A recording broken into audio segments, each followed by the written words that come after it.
Abbott would నివేదిక 1937 1937లో Abbott would ఆధ్వర్యంలో విద్యా విధానంపై సమీక్ష జరిగింది. ఈ కమిటీ తన నివేదికలో బాలికల విద్యపై నిర్లక్ష్యం ఉందని, వీరి విద్య పట్ల ప్రత్యేక శ్రద్ధ చూపాలని సూచించింది.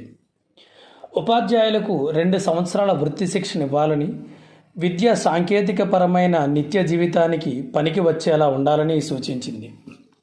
మహిళా ఉపాధ్యాయులను నియమించాలని, శిశు విద్యకు ప్రాధాన్యం ఇవ్వాలని, కృత్యాల ద్వారా బోధించాలని మొదలైన సూచనలు ఇవ్వడం జరిగింది. జాతీయ విద్యా ఉద్యమం 1905 to 1938 1905 నుంచి 1938 వరకు. జాతీయ విద్యా ఉద్యమం ఏ ఒక్క కారణం వల్లనో, ఏ ఒక్కరి వలనో పుట్టింది కాదు. ఈ ఉద్యమం ఎన్నో కారణాల వల్ల జన్మించింది. దీనికి ప్రధాన కారణం లార్డ్ కర్జన్ లాంటి ఆంగ్లేయులు జాతి వ్యతిరేక విధానాల్ని అమలు చేయడం. కర్జన్ తీసుకువచ్చిన విద్యా మార్పులు భారతీయుల జాతి వ్యతిరేక విధానాల్ని అమలు చేయడం. భారతీయులు జాతీయ భావనాలు పెంపొందించే విద్యా విధానాన్ని కోరుకుంటూ ఉండగా, కర్జన్ గుణాత్మకమైన విద్య కోసం సంస్కరణలు తీసుకురావడానికి ప్రయత్నించడం, మెకాలే వడబోధ సిద్ధాంతం అనుసరించి ఉన్నత మధ్యతరగతి వారికి మాత్రమే విద్యావకాశాలు, వారికి మాత్రమే ఉద్యోగ అవకాశాలు కల్పించడం వల్ల సామాన్య ప్రజలకు అవకాశాలు లేకపోవడం, ఇంగ్లీషు భాషకు ప్రాధాన్యం ఇవ్వడమే కాకుండా మాతృభాషను నిర్లక్ష్యం చేయడం, పాఠ్య ప్రణాళికలు కేవలం వైట్ కాలర్ ఉద్యోగాలకు మాత్రమే పనికి వచ్చే విధంగా ఉంచడం, విద్యా పరిపాలన పూర్తిగా యూరోపియన్ల చేతిలోనే ఉండడం, జాతీయ భావం గల ప్రజల అవసరాలను తీర్చలేకపోవడం మొదలైన కారణాల వల్ల ప్రజల్లో అసంతృప్తి ప్రజ్వరిల్లింది. జాతీయ విద్యా ఉద్యమ దశలు. ఈ ఉద్యమాన్ని 3 దశలుగా పేర్కొనవచ్చు. మొదటి దశ 1905 నుంచి 1910 వరకు 1905 to 1910. రెండవ దశ 1911 to 1922 1911 నుంచి 1922 వరకు. మూడవ దశ 1930 to 1938 1930 నుంచి 1938 వరకు. మొదటి దశ 1905 to 1910. ఇది స్వదేశీ ఉద్యమంతో మొదలైంది. ఇది బెంగాల్కి పరిమితమైనప్పటికీ మహారాష్ట్ర, పంజాబ్లలో కూడా ప్రాకింది. ఈ విద్యా ఉద్యమానికి హిందువులు, ముస్లింల మధ్య ప్రత్యేక లక్ష్యాలు, ఆలోచనలు లేనప్పటికీ ఈ విద్య మాకొద్దు అనే ఆదేశ భావనతో మాత్రమే ప్రారంభమైంది. రెండవ దశ 1911 to 1922. 1919 మౌంట్ ఫోర్డ్ ఇచ్చిన వివాహ చట్టం జాతీయ భావాలను రేకెత్తింపజేసింది. ఈ దశ గాంధీ గారి నాయకత్వంలో నడిచింది. 1920లో భారత జాతీయ కాంగ్రెస్ తీసుకున్న నిర్ణయం ప్రకారం బ్రిటిష్ ప్రభుత్వం ఏర్పాటు చేసిన కళాశాలల నుంచి, పాఠశాలల నుంచి పిల్లలను చదువు మాన్పించి జాతీయ భావం పెంపొందించే భారతీయ విద్యా సంస్థలను నెలకొల్పి వాటిలో పిల్లలను చేర్పించారు. ఈ ఉద్యమానికి హిందువులు, ముస్లింలు కలిసి పాల్గొనడం ఊపిరినిచ్చింది. శ్రీమతి అని బెసెంట్, లాలా లజపత్ రాయ్, గోపాలకృష్ణ గోఖలే వంటి వారు సూచించిన జాతీయ విద్యా విధాన సిద్ధాంతాలు ప్రజలను ఆకర్షించాయి. మూడవ దశ 1930 to 1938. 1923 నుంచి 1929 వరకు నిశ్శబ్ద కాలం. గాంధీ గారు 1930లో అంటే 1930లో ప్రారంభించిన శాసన ఉల్లంఘన ఉద్యమంతో ఈ దశ ఆరంభమైంది. ఈ దశలో భారతీయులకు కావలసిన విద్యా విధానం ప్రణాళికలు రూపొందించడం జరిగింది. గాంధీ గారి బేసిక్ విద్యా విధానం, వృత్తిపరమైన శిక్షణా విధానం ప్రాచుర్యం పొందాయి. దీని ప్రభావ ఫలితంగా ప్రభుత్వం వుడ్, అబాట్, సార్జెంట్ కమిషన్ల ద్వారా సంస్కరణలు తీసుకువచ్చినట్లుగా ప్రజలను మభ్యపెట్టడం జరిగింది. Sergeant plan 1944. భారతీయులలో విద్యా విషయంగా ప్రజ్వరిల్లిన జాగృతిని పరిశీలించిన ప్రభుత్వం యుద్ధానంతరం 1944లో కేంద్ర విద్యా సలహా సంఘాన్ని భారతదేశ విద్యాభివృద్ధికి ప్రణాళికలను తయారు చేయాల్సిందిగా ఆదేశించింది. సార్జెంట్ అధ్యక్షతన ఏర్పడిన కమిటీ రూపొందించిన ఈ ప్రణాళిక భారతదేశ విద్యా వ్యవస్థకు సంబంధించిన మొదటి ప్రణాళికగా చెప్పవచ్చు. ఈ ప్రణాళికలో సూచించిన ముఖ్య అంశాలు: 3 నుంచి 6 సంవత్సరాల మధ్య ఉన్న పిల్లలకు ప్రీ ప్రైమరీ విద్యను ఏర్పాటు చేయడం, 6 నుంచి 14 సంవత్సరాల మధ్య ఉన్న పిల్లలకు నిర్బంధ ఉచిత ప్రాథమిక విద్యను కల్పించడం, ఎంపిక చేసిన 11 నుంచి 17 సంవత్సరాల పిల్లలకు 6 సంవత్సరాల పాటు ఉన్నత పాఠశాల విద్యను ఏర్పాటు చేయడం, హయ్యర్ సెకండరీ విద్య తర్వాత 3 సంవత్సరాల కాలం డిగ్రీ విద్య, సాంకేతిక, వాణిజ్య, ఇతర విద్యా కోర్సులు ఏర్పాటు చేయడం, నిరక్షరాస్యత నిర్మూలించడం కోసం గ్రంథాలయాలు స్థాపించడం, వయోజన విద్యా కార్యకలాపాలు అమలు చేయడం, ఉపాధ్యాయ సలహాల సంస్థల ఏర్పాటు, సాంఘిక వినోద కార్యక్రమాలు ఏర్పాటు చేయడం, ఉపాధ్యాయ శిక్షణ కార్యక్రమాలు రూపొందించి నిర్వహించడం, శారీరక మానసిక వికలాంగులకు ప్రత్యేక విద్యా సౌకర్యాలు ఏర్పాటు చేయడం. పై కమిటీలు, కమిషన్లు స్వాతంత్రానికి పూర్వం ఏర్పాటు చేయబడినవి. మనకు స్వాతంత్రం వచ్చిన తర్వాత అన్ని రంగాల్లో మార్పు వచ్చినట్లే విద్యారంగంలోనూ మార్పులు వచ్చాయి. స్వాతంత్రానంతర కమిటీలు, కమిషన్లు. స్వాతంత్ర్యానంతర కాలంలో అంటే 1947 నుంచి భారతదేశంలో విద్య. మన దేశంలో స్వాతంత్రానంతరం ఎలిమెంటరీ విద్యను విస్తరించడం, నిర్బంధ విద్యను అమలుపరచడం ప్రధానమైన అంశాలయ్యాయి. విద్యారంగం రాష్ట్రాల బాధ్యతగా మొదట నిర్ణయించి ఆ తర్వాత విద్యను ఉమ్మడి జాబితాలోకి చేర్చి కేంద్ర రాష్ట్ర ప్రభుత్వాలు రెండూ విద్యారంగ వ్యాప్తికి బాధ్యత వహించాయి. ఎలిమెంటరీ విద్యా విధానంపై ప్రభుత్వానికి పలు కమిషన్లు సిఫార్సులు చేశాయి. దేశంలో విద్యా సంస్థలకు సంబంధించిన మౌలిక విషయాలను నిర్ధారించడానికి, వాటికి మార్గదర్శనం చేయడానికి ఎన్సీఈఆర్టీ, సిఏబిఈ, సిఐఈటి, ఎన్యుపిఈఏ, ఎన్సీఆర్టీ, కేబ్, సిఐఈటి, ఎన్యుపిఈఏ లాంటి సంస్థలు జాతీయ స్థాయిలో ఏర్పాటయ్యాయి. రాష్ట్ర స్థాయిలో కూడా రాష్ట్ర ప్రభుత్వ విద్యా మంత్రిత్వ శాఖకు తోడ్పాటుగా ఎస్సీఈఆర్టీ, ఎస్ఐఈటి మొదలైన సంస్థలు ఆవిర్భవించాయి.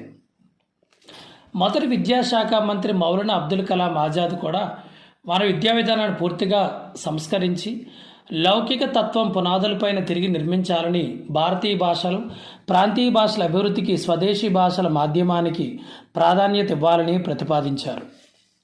రాధాకృష్ణ కమిషన్ 1948-1949. దీనినే విశ్వవిద్యాలయ కమిషన్ అని పేర్కొంటారు. స్వతంత్రానంతరం ఏర్పడిన మొట్టమొదటి కమిషన్ ఇది. మన దేశానికి అవసరమైన విశ్వవిద్యాలయ విద్యను మెరుగుపరచడానికి, ఉన్నత విద్యా ప్రమాణాలను రూపొందించే అంశాలపై సూచనలు ఇవ్వడానికి ఏర్పడింది. కేంద్ర విద్యా సలహా బోర్డు డాక్టర్ సర్వేపల్లి రాధాకృష్ణన్ గారి అధ్యక్షతన 10 మంది సభ్యులతో కూడిన కమిషన్ను నియమించడం జరిగింది.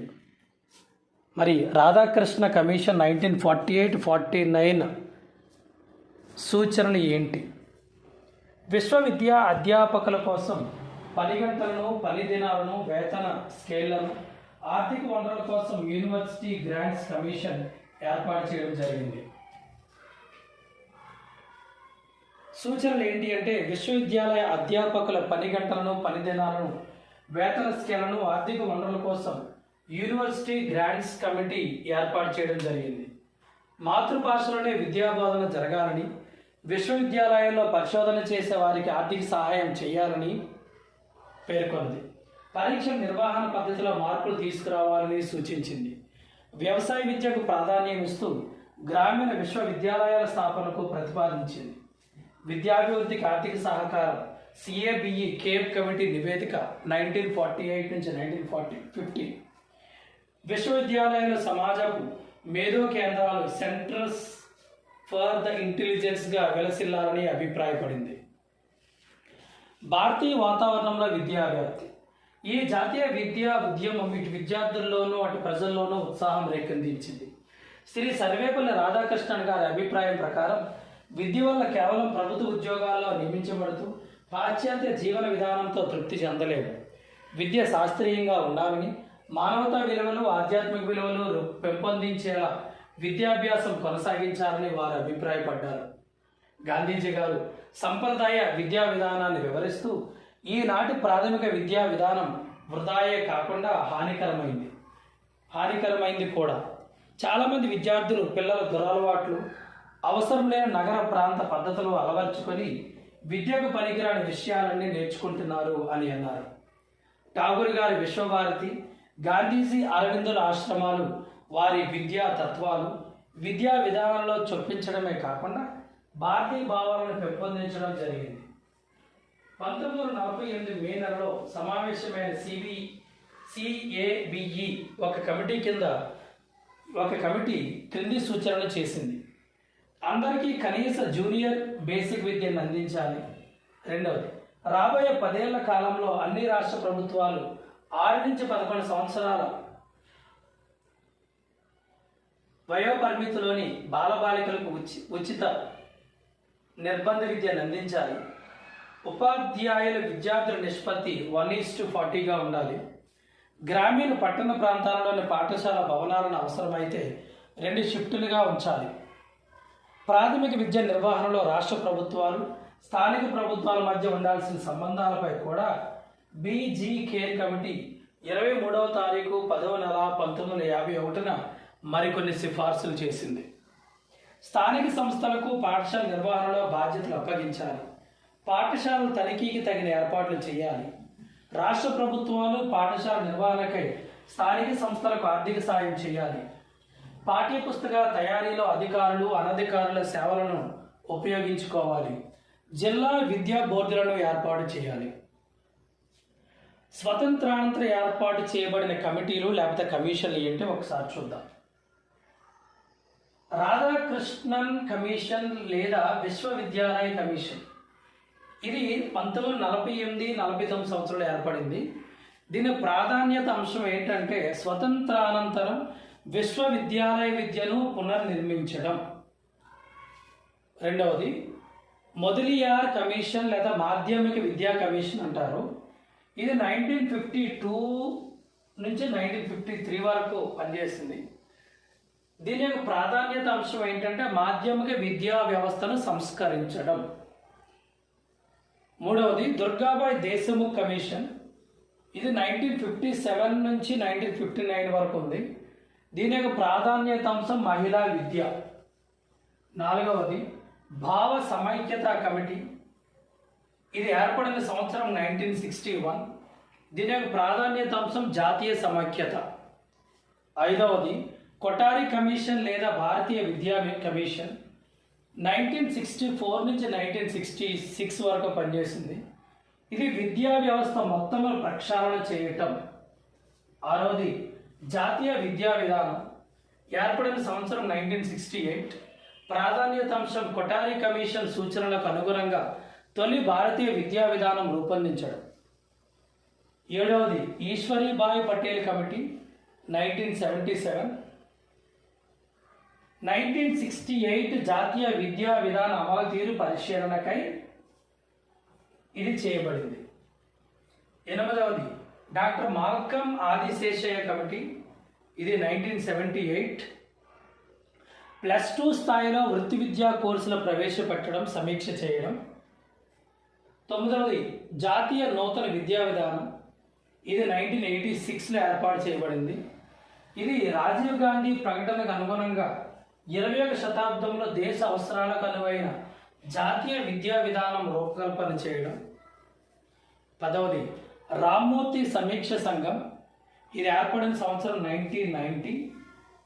1986 జాతీయ నూతన విధానమును సమీక్షించడం. 11th one, Janardhan Reddy committee, దీన్ని CABE కమిటీ అంటారు. ఇది ఏర్పడిన సంవత్సరం 1992. ఇదేంటంటే 1986 జాతీయ విద్యా విధానం రామ్మూర్తి సిఫార్సులను సమీక్షించడం. 12వది, జాతీయ సలహా కమిటీ, యశ్పాల్ కమిటీ, ఇది ఏర్పడిన సంవత్సరం 1992. ప్రాధాన్యత అంశం ఏంటంటే పిల్లల స్కూల్ బ్యాగుల బరువుపై సమీక్ష. 13వది, చతుర్వేది కమిటీ, 1993. దీని ప్రాధాన్యత అంశం ఏంటంటే యశ్పాల్ కమిటీ సూచనల పరిశీలన. 14వది, చట్టోపాధ్యాయ కమిటీ, 1984, ఉపాధ్యాయ విద్యా సమీక్ష. 15వది, జాతీయ పాఠ్య ప్రణాళిక చట్టం 2005, భారం లేని పాఠ్య ప్రణాళికను రూపొందించడం. ఇప్పుడు మొదలియార్ కమిషన్ 1952-53, సెకండరీ విద్యా కమిషన్, దానికోసం మాట్లాడుకుందాం. 1952లో doctor Lakshmanaswami Mudaliar Madras university vice chancellor అధ్యక్షతన ఇది ఏర్పడింది. అందువలన ఈ కమిషన్ మొదలయార్ కమిషన్ అంటారు. ఈ కమిషన్ సిఫార్సులు ప్రధానంగా సెకండరీ విద్య అభివృద్ధికి పరిమితమైన ఆ సిఫార్సుల ప్రభావం ప్రాథమిక విద్యాభివృద్ధికి కూడా కారణమయ్యాయి. ప్రాథమిక విద్యను విశ్వవిద్యాలయ విద్యను అనుసంధానం చేసేదే సెకండరీ విద్య అని విద్యా కమిషన్ అభిప్రాయం. మరి విద్యా లక్ష్యాలు ఏంటి?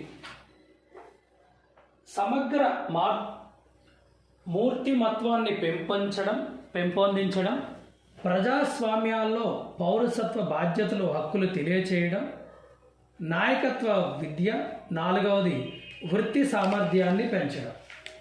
మరి ఈ మొదలియార్ కమిషన్ లేకపోతే సెకండరీ విద్యా కమిషన్ యొక్క ముఖ్య సూచనలు ఏంటి అంటే 5+3+4+3గా విద్యా విధానం ఏర్పాటు చేయడం, విద్యా క్షేత్రాల్లో అనుసరించే విద్యా ప్రణాళికలో భాషలు, గణితం, సాంఘిక శాస్త్రాలు, సామాన్య విజ్ఞాన శాస్త్రాలు, కళలు, సంగీతం, చేతి పనులు, వ్యాయామ విద్యా బోధనాంశాలు కావాలి. బోధనలలో ఆధునిక పద్ధతులను ఉపయోగించాలి. పరీక్షా విధానాన్ని సంస్కరించి విద్యార్థి సర్వతోముఖ వికాసాన్ని పరీక్షించే ఏర్పాటు చేయాలి. అధిక సంఖ్యలో ఉపాధ్యాయులను నియమించి పాఠశాల నిర్వహణకు అవసరమైన నిధులను సమకూర్చాలి. విద్యార్థుల నైపుణ్యత పెంచాలి. పుస్తక జ్ఞానం కంటే వృత్తి విద్యలో విద్యార్థులకు తగిన తోడ్పాటు అందించాలి. బహుళార్థ సాధక పాఠశాలలను ప్రారంభించాలి అని పేర్కొన్నది. మౌలిక విద్యపై మూల్యాంకన కమిటీ 1955 to 1956 మరి వీళ్ళేం చెప్పారు చూద్దాం. ఉపాధ్యాయులకు సరైన అవగాహన, తగిన నైపుణ్యం ఇవ్వాల్సిన ఆవశ్యకత ఉంది. అందుకు గాను భారత ప్రభుత్వ విద్యా మంత్రిత్వ శాఖ శ్రీ జి రామచంద్రన్ అధ్యక్షతన విద్యపై మూల్యాంకన కమిటీని నియమించింది. ఈ కమిటీ దేశమంతటా విస్తృతంగా పర్యటించి మౌలిక విద్యాభివృద్ధికై 7 ముఖ్యాంశాలతో కూడిన సిఫార్సులు చేసింది. 1 భారత ప్రభుత్వం, 2 రాష్ట్ర ప్రభుత్వం, 3 విశ్వవిద్యాలయాలు, 4 పరిపాలనా విభాగం, 5 మౌలిక విద్యా ఉపాధ్యాయ శిక్షణ, 6 మౌలిక విద్యా పాఠశాలలు, 7 ప్రజలు.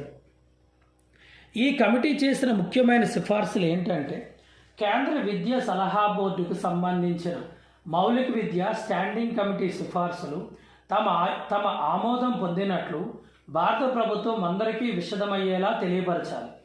2 జాతీయ స్థాయిలోనూ ప్రాంతీయ స్థాయిలోనూ మౌలిక విద్యపై సమావేశాలు నిర్వహించాలి.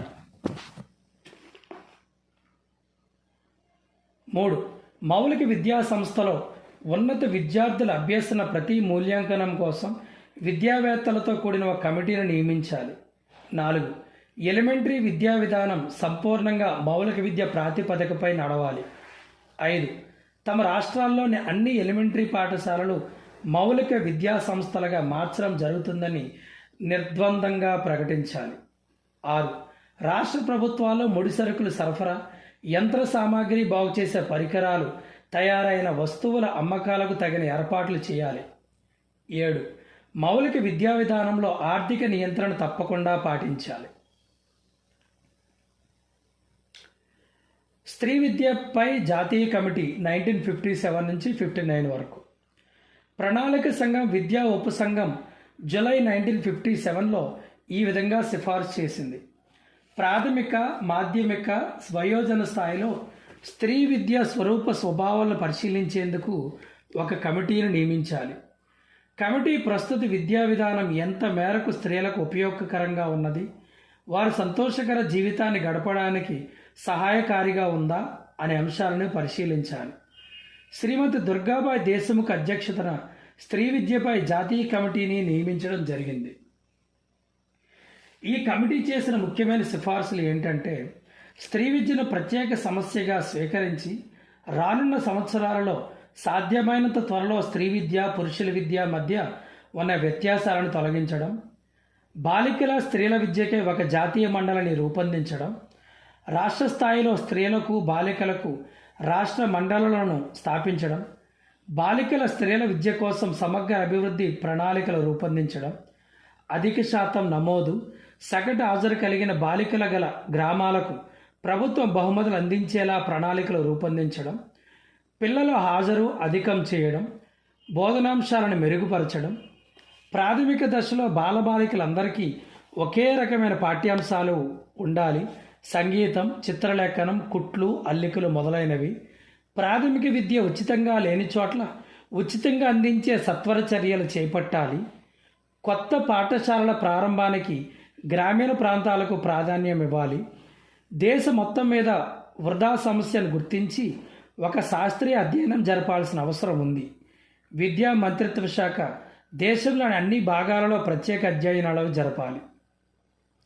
స్తబ్దతను 1వ తరగతిలో తగ్గించేందుకు కింది చర్యలు తీసుకోవాలి. అవి ఏంటంటే, కొత్త అడ్మిషన్లు సంవత్సర ప్రారంభంలోనే జరగాలి. మొదటి సెషన్ ప్రారంభమైన 60 రోజుల లోపల పూర్తవ్వాలి. బి. పాఠశాలలో హాజరు సరిగా ఉంచే బాధ్యత ఉపాధ్యాయులు వహించాలి. సి. ప్రవేశానికి వయోపరిమితి 6+కు పెంచాలి. బోధన ప్రమాణాలు మెరుగుపరచాలి. 2వ తరగతి నుండి 5వ తరగతి వరకు స్తబ్దతను తగ్గించేందుకు క్రింది చర్యలు తీసుకోవాలి. పిల్లల హాజరు అధికం చేయడం, బోధనాంశాలను మెరుగుపరచడం, అంతర్ పరీక్షలు ప్రవేశపెట్టడం, సరైన సమయంలో పేద పిల్లలకు అవసరమైన పుస్తకాలు, విద్యా సామాగ్రి అందించడం, ప్రాథమిక స్థాయిలో 65% వృధా ఆర్థిక కారణాల వల్లనే పూర్తి సమయం హాజరు కాలేని వారికి పాక్షిక బోధనా తరగతులు అందించడం ద్వారా వృధా తగ్గించవచ్చు. 25-30% వృధా తల్లిదండ్రుల నిర్లిప్తత వలనే నిర్బంధ విద్యా చట్టం తీవ్రంగా అమలుపరచడం ద్వారా, విద్యా ప్రచారం జరపడం ద్వారా ఈ కారణాలని తొలగించవచ్చు. భావ సమైక్యతా కమిటీ 1961. ఈ కమిటీ సూచనలు ఏంటంటే, పాఠశాల, కాలేజీ పాఠ్యాంశాలు మత సంబంధం కాని అవసరాలకు తగిన విధంగా పునః పరిశీలన చేయాలి. 2వది, ప్రాథమిక దశలో కథలు, పద్యాలు, జానపదం, సాంఘిక శాస్త్రం, జాతీయ గీతం, ఇతర జాతీయ పాటలు లాంటి వాటికి ప్రాముఖ్యం ఇవ్వాలని, ప్రతిరోజు ఉదయం ప్రార్థన జరపాలని సూచించారు. పాఠ్యపుస్తకాలు తమ వంతు పాత్ర భావ సమైక్యత బలపరిచేందుకు ఉపయోగించాలి. 4. చరిత్ర పాఠ్యపుస్తకాలలో వాస్తవాలు సరైన విధంగా వెలిబుచ్చి అతిశయోక్తి, పగ పెంచే విధంగా కాకుండా పుస్తకాలు తయారు చేయాలి. 5. ప్రాథమిక దశలో పాఠ్యపుస్తకాల రచయితలు బొమ్మలు ఉపయోగించి పిల్లలకు ఉత్సాహం పెంపొందించే విధంగా తయారు చేయాలి. పాఠశాలల్లోని పిల్లలకు యూనిఫామ్లు ఉండడం ఆశించదగినది. విద్యార్థులతో సంవత్సరానికి 2 సార్లు దేశ ప్రజలకు తమ సేవలు అంకితం చేస్తామని ప్రతిజ్ఞ చేయించాలి. Next, Kothari commission 1964-66. భారతీయ విద్యా కమిషన్ రాజ్యాంగంలో నిర్దేశించిన బాధ్యతల మేరకు మారిన అవసరాలు, సమస్యల దృష్ట్యా అన్ని రంగాలలో విద్యాభివృద్ధికి సమగ్రమైన సూచనలు ఇవ్వడానికి డాక్టర్ దౌలత్ సింగ్ కొఠారి అధ్యక్షతన కమిటీ ఏర్పాటు చేయబడింది. కేంద్ర ప్రభుత్వం జూలై 14, 1964న ఈ కమిటీని నియమించింది. భారతీయ విద్యా కమిషన్ను కొఠారి కమిషన్ అని కూడా పిలుస్తారు.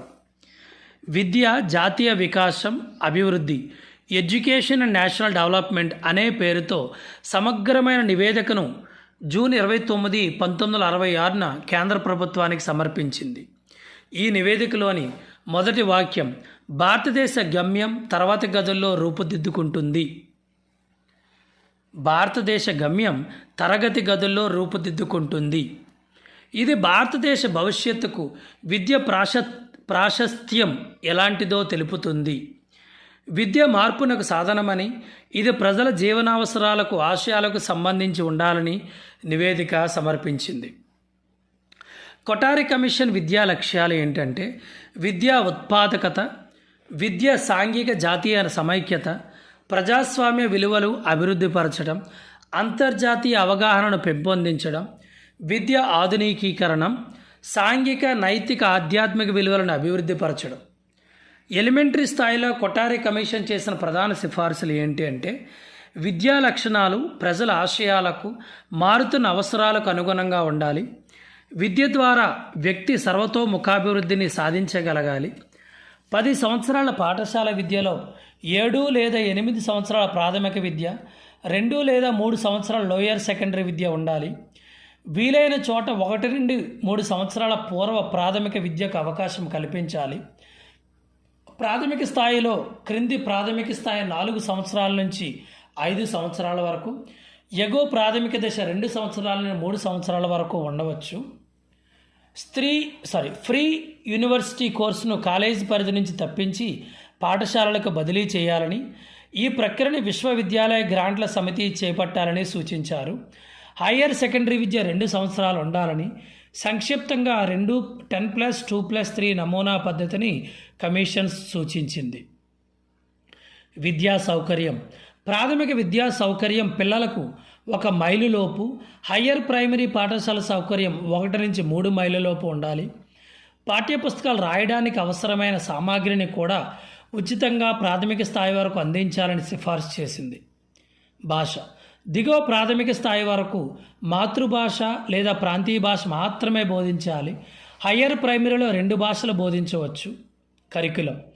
దిగువ ప్రాథమిక స్థాయి వరకు 1 గణితం, సైన్స్, భాష, సాంఘిక, సృజనాత్మక కృత్యాలు, పని అనుభవం, ఆరోగ్య విద్య బోధించాలి.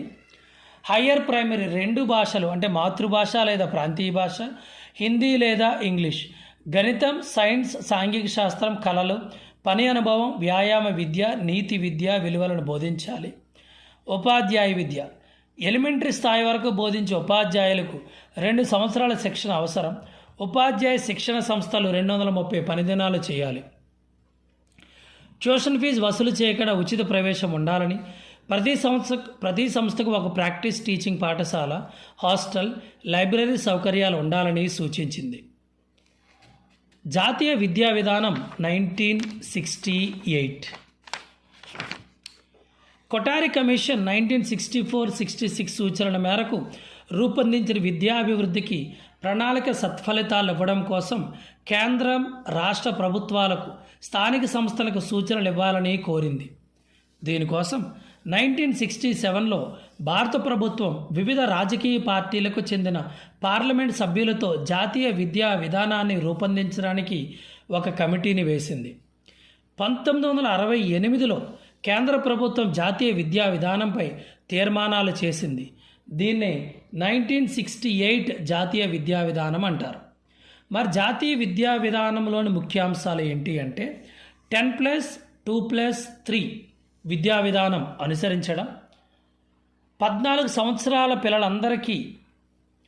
పిల్లలందరికీ నిర్బంధ ఉచిత విద్యను అమలు చేయడం, ఉపాధ్యాయులకు సంతృప్తికరమైన జీతాలు ఇవ్వడం, విద్యా విషయంగా వ్యక్తిగత సామర్థ్యం పెంచుకోవడానికి పార్ట్ టైం కోర్సులు, కరెస్పాండెన్స్ కోర్సులు ప్రవేశపెట్టడం, పాఠశాల స్థాయిలో త్రిభావ సూత్రాన్ని అమలు చేయడం, అంతర్జాతీయ భాషగా ఇంగ్లీష్, జాతీయ భాషగా హిందీ, 3వ ప్రాంతీయ భాష, ప్రాంతీయ ఆర్థిక సామాజిక లింగ అసమానతలు లేకుండా విద్యను అభ్యసించడానికి సమాన అవకాశం కల్పించడం, పని అనుభవం, జాతీయ సేవాభావం కల్పించే కార్యక్రమాలు నిర్వహించడం, రాష్ట్రానికి ఒక వ్యవసాయ విశ్వవిద్యాలయాన్ని స్థాపించి వ్యవసాయ విద్యను ప్రోత్సహించడం, పారిశ్రామిక విద్య కోసం ఐటీఐ, పాలిటెక్నిక్ మొదలగు శిక్షణ సంస్థలను ఏర్పాటు చేయడం, నిరంతర మూల్యాంకనం చేసే పరీక్ష విధానం అమలు చేయడం, వృత్తి విద్యలు, సాంకేతికపరమైన విద్యలు సెకండరీ స్థాయి తర్వాత నుంచి అమలు చేయడం, విషయ ప్రణాళికలు రూపొందించుకొని పాఠ్యపుస్తకాలు ముద్రించడం, వయోజన విద్య, అక్షరాస్యత కార్యక్రమాలు నిర్వహించడం, నిధులకు లోబడి విశ్వవిద్యాలయాలు స్థాపించి శాస్త్రీయ పరిశోధనను ప్రోత్సహించడం. ఈశ్వరీబాయి పటేల్ కమిటీ 1977. భారత ప్రభుత్వం 1977లో గుజరాత్ విశ్వవిద్యాలయం వైస్ ఛాన్సలర్ అయిన ఈశ్వరీబాయి జే పటేల్ అధ్యక్షత సెకండరీ స్థాయి విద్యా కోర్సులు, సిలబస్లు, పాఠ్యపుస్తకాలను సమీక్షించడానికి ఒక కమిటీని నియమించారు. ఈ కమిటీ సమీక్షించాల్సిన అంశాలు ఈ క్రింది విధంగా పేర్కొనడమైంది. ఎస్సీఈఆర్టీ సిద్ధం చేసిన సిలబస్ను, పాఠ్యపుస్తకాలను సూక్ష్మంగా పరిశీలించడం, 1977 నుంచి అమల్లో ఉన్న వివిధ స్కీములను, వివిధ విషయాల అధ్యయనానికి నిర్దేశించిన కాల పరిమితిని సమీక్షించడం, కమిటీ సమర్పించిన ముఖ్యమైన సిఫార్సులు, కరికులం, సిలబస్ నిర్మాణ ప్రక్రియలో రాష్ట్ర ప్రభుత్వాలకు, స్థానిక సంస్థలకు, విద్యా బోర్డులకు స్వేచ్ఛ ఉండాలని, స్థానిక అవసరాలకు అనుగుణంగా ప్రణాళిక రచనకు అవకాశం కల్పించాలి. కమిటీ సిఫార్సు చేసిన స్కీములో కీలకమైన అంశాలు 3. అందులో ఒకటి మానవీయ శాస్త్రాలు అంటే హ్యుమానిటీస్, రెండవది విజ్ఞాన శాస్త్రాలు సైన్సెస్, మూడవది సాంఘిక ప్రయోజనం గల ఉత్పత్తిదాయక కృషి SUPW అంటారు. SUPW 1 నుంచి 5వ తరగతి వరకు 20% సమయాన్ని టైం టేబుల్లో కేటాయించడం, 6 నుంచి 10వ తరగతి వరకు వారానికి 32 గంటల వ్యవధిలో 6 గంటల సమయాన్ని SUPWకి కేటాయించాలని సిఫార్సు చేసింది. పాఠశాల కరిక్యులంలో భాషా స్థానం ప్రాధాన్యతకు సంబంధించి కొఠారి కమిషన్ చేసిన సిఫార్సులనే కమిటీ సమర్థించింది. 1 నుంచి 5వ తరగతి వరకు ప్రత్యేకంగా కింది సిఫార్సులు చేసింది. ప్రాథమిక స్థాయిలో పిల్లలు 2.5 గంటల నుంచి 3 గంటల కంటే ఎక్కువ ఉండాల్సిన అవసరం లేదు. భాషకు తప్ప 1 నుంచి 2వ తరగతి వరకు పాఠ్యపుస్తకాలు అవసరం లేదు.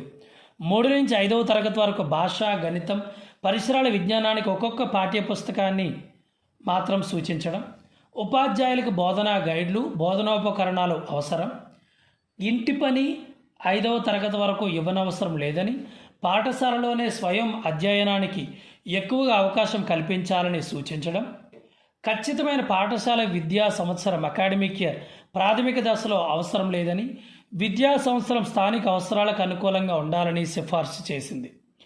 పాఠ్యపుస్తకాల తయారీలో, బోధనోపకరణాల తయారీలో NCERT దృష్టిని కేంద్రీకరించాల్సిందిగాను, బోధనా పద్ధతులు లేదా బోధనా సామాగ్రి ముద్రణ రాష్ట్ర ప్రభుత్వాలు, విద్యా బోర్డులు, ఇతర విద్యా ఏజెన్సీలు చేపట్టవచ్చని పేర్కొంది. పాఠశాల ప్రధాన స్రవంతిలో చేరడానికి నియత, అనియత పద్ధతులను అవలంబించాలని, తద్వారా మధ్యలో బడి మానేసిన పిల్లలు అవసరమైన స్థాయి వరకు విద్యను అనియత పద్ధతిలో నేర్చుకోవాలి. వీలైన స్థాయిలో ప్రధాన విద్య స్రవంతిలో చేరడానికి అవకాశం కల్పించడానికి బహువిధ ప్రవేశ అవకాశాల విధానాన్ని సిఫార్సు చేసింది. ఈశ్వరిబాయి కమిటీ విద్యా లక్ష్యాలు. మరి విద్య ద్వారా విద్యార్థి విషయ జ్ఞానం, నైపుణ్యాలు, అలవాట్లు, వైఖరులు, విలువలు తాను పౌరుడిగా జీవించి అవసరం ఉన్నంత వరకు అభ్యసించాలి. విద్య వ్యక్తి జీవితంలో అంతర్గత శక్తులను, సృజనాత్మకతను పెంపొందించాలి. ప్రకృతిలో వ్యక్తి సహజీవనం గడపాలి. దీనికై విద్యార్థి మన భారతీయ సంస్కృతిని అవగాహన చేసుకొని ప్రపంచ శాంతికి అవసరమగు మార్పులు తీసుకొని రావాలి. సామాజిక సంపదను పెంచి దేశ సామాజిక ఆర్థిక పరిస్థితులను గుర్తించాలి. రాజ్యాంగ స్ఫూర్తితో మంచి పౌరుడిగా ఎదగాలి. వైజ్ఞానిక దృక్పథం పెంచుకోవాలి. నిరాడంబరతో, నిజాయితీతో మెలగాలి. ఆచరణ ద్వారా అధ్యయనం, జాతి, కుల, మత ప్రసక్తి లేని లౌకికతత్వం అలవర్చుకోవాలి. Doctor Malcolm Adiseshiah 1978. మరి ఈ కమిటీ ఏం చెప్పిందో విందాం. ఇంటర్మీడియట్ స్థాయిలో వృత్తి విద్యా కోర్సులను ప్రవేశపెట్టడానికి మద్రాస్ విశ్వవిద్యాలయం వీసీ డాక్టర్ మాల్కమ్ ఆదిశేషయ్య గారి అధ్యక్షతన ఈ కమిటీని ఏర్పాటు చేశారు. ఈ కమిటీ 1978లో లెర్నింగ్ టు డూ అనే శీర్షికతో నివేదిక అందజేసింది. విద్యతో పాటు వృత్తిపరమైన విద్యాబోధన జరగాలని పేర్కొంది. గ్రామీణ పరిసరాలకు అనుగుణంగా వ్యవసాయం, వాణిజ్యం, ఆరోగ్యం, వైద్యం మొదలైన కోర్సులకు ప్రాధాన్యం ఇవ్వాలని, ప్రాంతీయ భాషలోనే బోధన జరగాలని, వృత్తి విద్య పూర్తి చేసిన వారికి అప్రెంటిస్ సౌకర్యం కలిగించాలని, రాష్ట్ర స్థాయిలోనూ జాతీయ స్థాయిలోనూ వృత్తి విద్యా పరిషత్తులు నెలకొల్పాలని, సెమిస్టర్ పద్ధతి కొనసాగాలని సూచించారు. మాల్కమ్ ఆదిశేషయ్య కమిటీ విద్యా లక్ష్యాలు ఏంటంటే నిరుద్యోగ నిర్మూలన, అనాథలుగా విద్యార్థులు వదిలిపెట్టరాదు, గ్రామీణాభివృద్ధి విద్య, వయోజన విద్య. Next, national policy on education 1986, జాతీయ విద్యా విధానం 1986. జాతీయ విద్యా కమిషన్ 1964 to 1966 సమర్పించిన సిఫార్సుల ఆధారంగా 1968లో ఒక జాతీయ విద్యా విధానాన్ని రూపొందించడం జరిగింది. 1985 జనవరి 5న అప్పటి భారత ప్రధాని రాజీవ్ గాంధీ పాఠశాలకు వెళ్ళే వయసున్న పిల్లలు 21వ శతాబ్దపు శవాలను ఎదుర్కొనేటట్లు విద్యా వ్యవస్థ ఉండాలన్న సూచన మేరకు విద్యారంగంలో సవాళ్ళు భవిష్యత్తు దృక్పథం challenges in education A policy perspective అనే పేరిట ఒక ముసాయిదాను తయారు చేశారు. జాతీయ విద్యా విధానాన్ని 1986లో రూపొందించారు. 1986 ఏప్రిల్ 20న ఈ ముసాయిదా పార్లమెంట్ ఆమోదాన్ని పొందింది. 1986 జాతీయ విద్యా విధానంలోని ముఖ్యమైన అంశాలు ఇలా ఉన్నాయి. జాతీయ విద్యాక్రమంలో 2 అంశాలు ఉన్నాయి. దేశమంతా ఒకే సాధారణ విద్యా చట్టం కామన్ ఎడ్యుకేషనల్ స్ట్రక్చర్ అమలు చేయాలి. ఇలా నిర్దేశించడంతో 2 ప్రయోజనాలను ఆశించారు. 1. దేశంలో ఒక ప్రాంతంలోని విద్యార్థులు మరో ప్రాంతానికి చదువుకోవడానికి వెళ్ళేటప్పుడు స్థాయి నిర్ధారణలోని తారతమ్యాలను అతిక్రమించి తమకు అనువైన స్థాయిలో చేరి చదువు కొనసాగించే అవకాశం కల్పించడం. 2. దాని ద్వారా జాతీయతా భావాన్ని పెంపొందించడం. ఈ విద్యాక్రమంలో 10+2+3 అనే పద్ధతికి ఒక స్వరూపం నిర్దేశించారు. 10 సంవత్సరాల సెకండరీ విద్య, 2 సంవత్సరాల హయ్యర్ సెకండరీ విద్య, 3 సంవత్సరాల డిగ్రీ విద్య ఉండాలని సూచించారు. 10 సంవత్సరాల సెకండరీ విద్యలో 5 సంవత్సరాల ప్రాథమిక స్థాయి, 3 సంవత్సరాల ఉన్నత ప్రాథమిక స్థాయి, 2 సంవత్సరాల సెకండరీ స్థాయిగా గుర్తించారు. విద్యను ప్రస్తుతం మరియు భవిష్యత్తులో పెట్టుబడిగా పరిగణించాలి. ప్రాథమిక స్థాయిలో ఆపరేషన్ బ్లాక్ బోర్డ్ పథకాన్ని అమలు చేయాలి. పాఠశాల అన్ని దశలలో కనీస అభ్యసన స్థాయిలను రూపొందించాలి. దీన్ని అమలు చేయడానికి నియమించిన కమిటీ RH దవే కమిటీ. బడిమారిన పిల్లలకు అనియత విద్యా కేంద్రాలు అమలు చేయాలి. దేశవ్యాప్తంగా దూర విద్యా విధానాన్ని ప్రారంభించాలి. ఆంగ్లంను గ్రంథాలయ భాషగా అమలుపరచాలి. ప్రజాస్వామ్య విలువలను ప్రతిబింబించే విద్యా విధానం అమలు చేయాలి. శిశు సంరక్షణ, శిశు విద్యా సాధనకు శిశు సంరక్షణ కేంద్రాలను ప్రతిపాదించడం. బట్టి పట్టే చదువుకు స్వస్తి చెప్పే విధంగా నిరంతర సమగ్ర మూల్యాంకనం అమలు జరపాలి. శారీరక దారుఢ్యత, విశాల దృక్పథం పెంపొందించే విధంగా ఆటపాటలతో విద్యాలయాలు వెలసిల్లాలి. విశ్వవిద్యాలయాల్లో ఉన్న అనేక శాఖలు కలిసి పనిచేస్తూ పరిశోధనలు చేయాలి. ప్రతి విద్యాస్థాయికి కనీస అభ్యసన స్థాయిలో నిర్ణయించాలి. వయోజన విద్యా వ్యాప్తికై అక్షరాస్యత కార్యక్రమం చేపట్టాలి. విలువలకి విద్యా సముపార్జనలో స్థానం కల్పించాలి. మరి నూతన విద్యా విధానం 1986 యొక్క విద్యా లక్ష్యాలు ఏంటి అంటే, మొదటిది అనియత విద్యా బోధన, 2వది విద్యలో సమాన కారకాలు కల్పించడం, 3వది ప్రాథమిక స్థాయిలో మాతృభాషలో బోధన, 4 వృత్తి విద్యా విస్తరణ, 5 నిరక్షరాస్యత రూపు మాపుట, 6 క్రీడలకు వ్యాయామానికి సముచిత స్థానం, 7 బేసిక్ విద్యా విధానంలో గ్రామీణ విశ్వవిద్యాలయాల స్థాపన నిర్వహణ, 8 లౌకికత మానవతా విలువల పెంపుదల.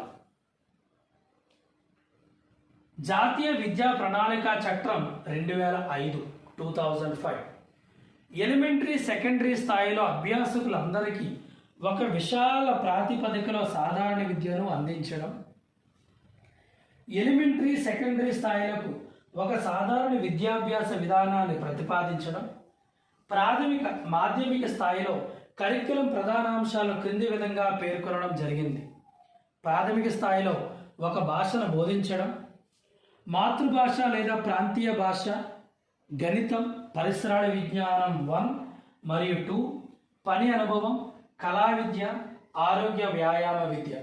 బి మాధ్యమిక స్థాయిలో 3 భాషలు, గణితం, విజ్ఞాన శాస్త్రం. విద్యా క్రమాలలోని అసమానతలు తొలగించి సాధారణ విద్య అందరికీ సమానంగా అందేటట్లు చర్యలు తీసుకోవడం. స్త్రీలకు సమానత్వం, స్త్రీలను అబలలుగా అసమర్థులుగా పరిగణించే సంప్రదాయ భావాన్ని తొలగించడం. షెడ్యూల్డ్ కులాలు, షెడ్యూల్డ్ తెగలు, మైనారిటీలు, అంగవైకల్యం ఉన్నవారికి కావలసిన ప్రత్యేక విద్యా సౌకర్యాలను ఏర్పరచడం. ప్రాథమిక విద్యను సార్వజనీకరణ చేయడానికి అవసరమయ్యే తక్షణ చర్యలు తీసుకోవడం. పాఠశాలలో మెరుగైన సౌకర్యాలు. జాతీయ విద్యా విధానం పాఠశాల అభివృద్ధికి ఆపరేషన్ బ్లాక్ బోర్డ్ ప్రక్రియ OBB అమలు చేయడానికి అవకాశం కల్పించింది. ఆపరేషన్ బ్లాక్ బోర్డ్ స్కీమ్లో 3 అంశాలు చేర్చారు. అవి: 1. అన్ని కాలాలకు సరిపడే భవనం. 2. బోధన అభ్యసన ప్రక్రియలకు అవసరమయ్యే ఒక కిట్ను పాఠశాలకు అందచేయడం. 3. ఏకోపాధ్యాయ పాఠశాలలకు 2వ ఉపాధ్యాయుని, ప్రత్యేకంగా స్త్రీ ఉపాధ్యాయురాల్ని నియమించడం. ఈ స్కీమ్లో కిట్ సామాగ్రి: ఒక నల్లబల్ల, ఉపాధ్యాయుడికి ఒక కుర్చీ, టేబుల్, ఒక బడిగంట, ఆట వస్తువులు, సృజనాత్మక కృత్యాలకు సంబంధించిన సామాగ్రి, మ్యూజికల్ సామాగ్రి, లైబ్రరీ పుస్తకాలు, మ్యాపులు, చార్టులు, గుణింతాలు, మినీ టూల్ కిట్స్ అన్ని పాఠశాలలకు అందచేయాలని సిఫార్సు చేసింది. మరి సిఫార్సులు ఏంటి అంటే, ఉపాధ్యాయులకు నిరంతర శిక్షణ ఇవ్వడానికి ప్రాథమిక స్థాయిలో ప్రతి జిల్లా కేంద్రంలో ఉపాధ్యాయ విద్యా సంస్థల స్థాయి పెంచి జిల్లా విద్యా శిక్షణ సంస్థలను అంటే DIETని స్థాపించడం. బోధన అభ్యసన ప్రక్రియలో విద్యార్థులు తమ అభ్యసన వేగాన్ని బట్టి నేర్చుకోవడానికి ప్రోత్సహించడం. సి. నిరంతర సమగ్ర మూల్యాంకనానికి ప్రాధాన్యం ఇవ్వడం. డి. పాఠ్యేతర కార్యక్రమాలను ప్రోత్సహించడం. ఈ. విద్యా ప్రక్రియలో సామర్థ్య ధార బోధన ప్రవేశపెట్టడం. ఇందులో ప్రాథమిక స్థాయి వరకు కనిష్ట అభ్యసన స్థాయిలను లేదా ప్రమాణాలను నిర్దేశించడం. మరి ఇతర అంశాలు ఏంటంటే, దేశవ్యాప్తంగా ప్రతి జిల్లాలో నవోదయ విద్యాలయాలను స్థాపించడం, ఇండియన్ ఎడ్యుకేషన్ సర్వీస్ను ప్రారంభించడం, వృత్తి విద్యకు సెకండరీ విద్యా స్థాయిలో తగిన ప్రోత్సాహం ఇవ్వడం, ఉద్యోగాలకు డిగ్రీలకు ఉన్న సంబంధాన్ని తొలగించడం, విద్యా వ్యవస్థాపనలో జిల్లా విద్యా బోర్డులను ఏర్పాటు చేయడం, అఖిల భారత సాంకేతిక విద్యా మండలి AICTE మొదలైనవి పరిపాలనా పరంగా విద్యా వ్యవస్థలను పూర్తిగా ప్రక్షాళన చేయడానికి తగిన చర్యలు తీసుకోవడం, 8వ పంచవర్ష ప్రణాళిక నుంచి జాతీయ ఆదాయంలో 6% నిధులను విద్యకు కేటాయించడం. ఇవన్నీ కూడా జాతీయ విద్యా విధానం 1986, తర్వాత నూతన విద్యా విధానం 1986, జాతీయ విద్యా ప్రణాళిక చట్టం 2005, తర్వాత ఆచరణ కార్యక్రమం POA అంటారు, అంటే ప్రోగ్రామ్ ఆఫ్ యాక్షన్ 1992. 1986 జాతీయ విద్యా విధానం అతి సమగ్రమైంది. ఈ విద్యా విధానం ఆచరణకు 1992లో ఆచరణ క్రమాన్ని అంటే ప్రోగ్రామ్ ఆఫ్ యాక్షన్ను రూపొంది పార్లమెంట్లో ఆమోదాన్ని పొందింది. కేంద్రీయ విద్యా సలహా మండలి central advisory board of education ఒక కమిటీ నియమించింది. మరి సిఫార్సులు ఏంటి అంటే, 72వ రాజ్యాంగ సవరణను ప్రతిపాదించి తద్వారా పంచాయతీరాజ్ సంస్థల ద్వారా విద్యా నిర్వహణను వికేంద్రీకరించడం, కేంద్ర ప్రభుత్వ యాజమాన్యంలో పనిచేస్తున్న కేంద్ర విద్యా సలహా మండలి CABE తరహాలో రాష్ట్రంలో రాష్ట్ర విద్యా సలహా మండలి SABEని ఏర్పాటు చేయడం, ఫలితంగా రాష్ట్ర విద్యా ప్రణాళికల తయారీ అమలు చేయడం, జిల్లా స్థాయిలో అన్ని వర్గాల ప్రజలతో ఒక బోర్డును నియమించి దానికి ముఖ్య విద్యాధికారి చీఫ్ ఎడ్యుకేషనల్ ఆఫీసర్ CEO నియమించడం, అనియత వయోజన విద్య మొదలు +2 స్థాయి వరకు విద్యా క్రమాల రూపకల్పన అమలు బాధ్యతలను డిస్ట్రిక్ట్ బోర్డ్ ఆఫ్ ఎడ్యుకేషన్ DBEలకు అప్పగించడం జరిగింది. గ్రామ విద్యా కమిటీలను ప్రతి రెవెన్యూ గ్రామానికి ఏర్పాటు చేసి వాటికి సూక్ష్మ ప్రణాళిక తయారీ అమలు బాధ్యతలు అప్పగించడం, స్వచ్ఛంద సేవా సంస్థలను గుర్తించి కింది స్థాయి నుంచి పాలసీ అమలుకు భాగస్వామ్యాలను చేయడం. ఆచార్య రామమూర్తి కమిటీ 1990 జాతీయ విద్యా విధానాన్ని 1986 సమీక్షించి దాన్ని కార్యాచరణ రూపంలోకి తీసుకురావడానికి ఆచార్య రామమూర్తి అధ్యక్షతన కేంద్ర ప్రభుత్వం మే 7, 1990 ఈ కమిటీని నియమించింది. ఈ కమిటీ ప్రభుత్వానికి సమర్పించిన నివేదిక ఎలా ఉందంటే, టువర్డ్స్ ఎన్లైటెండ్ హ్యూమన్ సొసైటీ అనే పేరుతో గుర్తింపు పొందింది. మరి ఈ కమిటీ చేసిన సిఫార్సులు ఏంటి అంటే, బాలల సంరక్షణకు పూర్వ ప్రాథమిక విద్యను బలోపేతం చేసి బాలికలకు విద్యా సౌకర్యాలను మరింత అందుబాటులోకి తేవడం, శిశు సంరక్షణకు పూర్వ ప్రాథమిక విద్యకు అంగన్వాడీ పాఠశాలను కొనసాగించడం, బాలికల విద్యలో ప్రాంతాల మధ్య గల అసమానతలను దూరం చేయడం, వికేంద్రీకరించబడిన భాగస్వామ్య ప్రణాళిక రచనకు పాఠశాలల యాజమాన్యాలను ప్రోత్సహించడం, విద్యా ప్రణాళికలో స్త్రీల ఔన్నత్యాన్ని తెలిపే అంశాలతో పాటు గణితం, విజ్ఞాన శాస్త్ర భావనలు ఉండాలి. స్త్రీలను కించపరిచే పాఠ్యాంశాలు ఉండరాదు. రాజ్యాంగం ప్రసాదించిన హక్కులు, బాధ్యతలను విద్యా ప్రణాళికలు పరిచయం చేయాలి. వ్యాయామం, క్రీడల్లో బాలికల భాగస్వామ్యాన్ని పెంచాలి. రాజ్యాంగంలోని ఆర్టికల్ 45 స్ఫూర్తితో విద్యా విధానాలను రూపొందించాలి. నిర్బంధ ప్రాథమిక విద్యను అమలు చేయాలి. సార్వత్రిక ప్రాథమిక విద్యా లక్ష్యాల సాధనకు పలు వ్యూహాలను అనుసరించాలి. దీనితో వయోజన విద్య, పాఠశాలలు మొదలైనవి చేర్చాలి. మహిళా ఉపాధ్యాయులను తగిన సంఖ్యలో నియమించాలి. అమలులో ఉన్న నవోదయ విద్యాలయాలను అభివృద్ధిపరిచి వాటి నిర్వహణ సమర్థవంతంగా ఉండే విధంగా రాష్ట్ర యాజమాన్యాలకు బదిలీ చేయాలి. శిక్షకార్మి పేరుతో విద్యా సహాయకులను నియమించి పాఠశాల లేని గ్రామీణ ప్రాంతాల్లో పాఠశాల విద్యను అందించాలి. బోధనలో శిశు కేంద్రిత విధానాలను అనుసరించాలి. సార్వత్రిక ఎలిమెంటరీ విద్యా ధ్యేయంగా ప్రభుత్వాలు తక్షణ చర్యలు చేపట్టాలి. సార్వత్రిక ఎలిమెంటరీ విద్యా లక్ష్యాన్ని సాధించడానికి ప్రభుత్వాలు తగిన నిధులు సమకూర్చాలి. జనార్దన్ రెడ్డి కమిటీ 1991. ఆచార్య రామ్మూర్తి కమిటీ చేసిన సిఫార్సులను జనవరి 9, 1991 1991 పార్లమెంట్లో ప్రవేశపెట్టారు. రామ్మూర్తి కమిటీ సిఫార్సును పరిశీలించి ఆచరణ వ్యూహాలను సిఫార్సు చేయడానికి ఎన్ జనార్దన్ రెడ్డి అధ్యక్షతన కమిటీని కేంద్ర ప్రభుత్వం నియమించింది. మరి సిఫార్సులు ఏంటి అంటే, ICDS వంటి కార్యక్రమాలను కేంద్ర ప్రభుత్వం తగిన నిధులను సమకూర్చి 8వ పంచవర్ష ప్రణాళికలో పూర్వ ప్రాథమిక విద్యను, శిశు సంరక్షణను పటిష్టం చేయాలి. అంగన్వాడీ కేంద్రాలలో నియామకం పొందే వారిలో అవసరమైన ఉమ్మకీకరణ నైపుణ్యాలను పెంపొందించాలి. అంగన్వాడీ కార్యకర్తలకు తగిన శిక్షణ ఏర్పాటు చేయాలి. అనియత విద్య, వయోజన అక్షరాస్యత వ్యాప్తికి తగిన చర్యలు రూపొందించాలి. సమాజ భాగస్వామ్యం, స్కూల్ మ్యాపింగ్, సూక్ష్మ ప్రణాళిక రచనలను ప్రోత్సహించి సార్వత్రిక విద్యా లక్ష్యం సాధించాలి. ప్రస్తుతం అమలవుతున్న నల్లబల్ల పథకాన్ని OPB 8వ పంచవర్ష ప్రణాళికలో కూడా కొనసాగించాలి. పాఠశాలలన్నింటికీ వసతి సౌకర్యాలు కల్పించాలి. పాఠశాల సముదాయాలు, స్కూల్ కాంప్లెక్స్ ఏర్పాటు చేసి సార్వత్రిక విద్యా లక్ష్యాల సాధనకు చర్యలు తీసుకోవాలి. షెడ్యూల్డ్ తెగలు, కులాలు, బాలబాలికలందరికీ విద్యా సౌకర్యాలు కల్పించాలి. ప్రతి 2 ప్రాథమిక పాఠశాలలకు ఉన్నత ప్రాథమిక పాఠశాలను ఏర్పాటు చేయాలి. 1 నుంచి 5 తరగతులలో బడి మానేసిన వారి శాతాన్ని 20%, మొత్తం ఎలిమెంటరీ తరగతుల్లో 40%కి తగ్గించాలి. పాఠశాల అభివృద్ధికి స్థానిక కమిటీలను ఏర్పాటు చేయాలి. వీటిలో స్త్రీలకు, ఉపాధ్యాయులకు ప్రాతినిధ్యం కల్పించాలి. ఈ సిఫార్సులకు అనుగుణంగా జాతీయ విద్యా విధాన కార్యాచరణ పథకాన్ని సిద్ధం చేయాలని జనార్దన్ రెడ్డి కమిటీ ప్రతిపాదించింది. ఈ కమిటీ ప్రతిపాదనలో కొన్నింటిని POA ప్రోగ్రామ్ ఆఫ్ యాక్షన్ 1992లో చేర్చారు. యశ్పాల్ కమిటీ 1993.